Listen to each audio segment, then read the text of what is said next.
Unlock the power of repurposed content. I've already described this in an earlier video, but this topic is so important it deserves its own standalone video. When you create original content for your blog or website, you already know that this content has some sort of traction in your niche. You already know that there is a significant amount of demand for this particular type of content.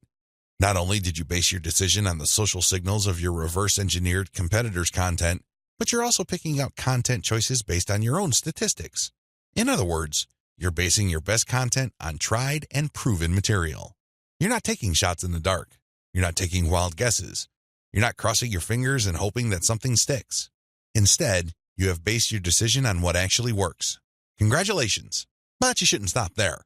Once you have noticed that this content really performs based on the amount of clicks as well as the social media engagement it gets, the next step is to repurpose that content, turn them into other types of content, and reshare them on platforms that specialize in those content types.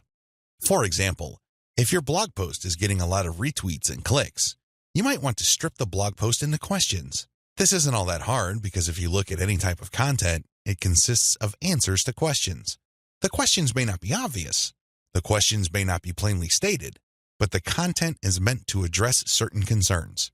These concerns can be reworded into questions. Strip your most powerful and best performing content into a series of questions. Each question then is linked to the article or blog post that answers it. Tweet these and pair them with niche-specific hashtags. By using automation tools, you can rotate different questions that essentially promote the same piece of content. Since you're rotating hashtags, there's a high chance that different people looking for different segments of your niche would become aware of your tweet and possibly click through. Another thing you can do is turn your article into slideshows. Each article brings to mind many different mental images. Come up with different pictures for each of the topics raised by your article and create a simple slideshow using PowerPoint. Share these PowerPoint presentations on SlideShare. You can also use other tools to create a video from your slideshows. Once you've created these videos, you can obviously share them on YouTube.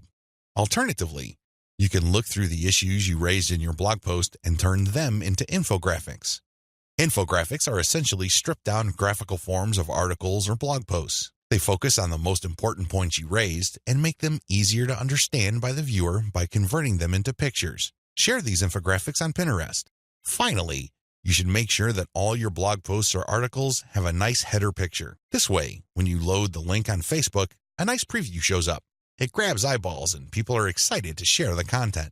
On Facebook, you have a wide range of content formats to choose from. You can share links, videos, infographics, photos, diagrams, and even audio files. After you share materials on your Facebook page, you should then get the link to that post and then share that Facebook page link in Facebook groups that cater to your niche or a related niche.